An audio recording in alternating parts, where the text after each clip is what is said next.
ভ্যানি, বনের সবচেয়ে ক্ষুধার্ত আনারি ভালুক। অরে, আমার পেট আবার জোরে গর্জন করছে। ও বয়, কারণ নাস্তার দরকার। ওয়েট, এটা কি? মধু, মিষ্টি সুস্বাদু সোনালি মধু। এটা খাওয়াটা মনে হয় বেশ সহজ হবে। শ্, আমাকে খুব সাবধানে গুটি গুটি পায়ে এগোতে হবে। ওই মৌমাছিরা আমাকে দেখতেই পারবে না। আমি একটা নিনজা।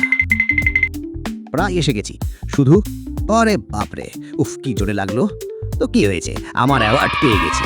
এখন আমাকে কেউ থামাতে পারবে না। ইয়া বয়, জয় মিষ্টির জয়। এই সর্বনাশ। উপস।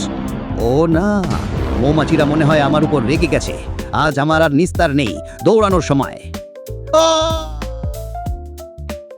কেন আমি ভাবলাম এটা খুব সহজ হবে। আমি মৌমাছির খাদ্য হতে চাই না। আমি তো এখনো খুব ছোট। মাফ করবেন ছোট্ট ফুল, আমি খুব দুঃখিত।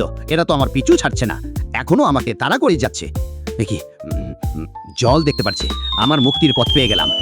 চলো। ওরা কি চলে গেছে? দয়া করে চলে যাও প্লিজ।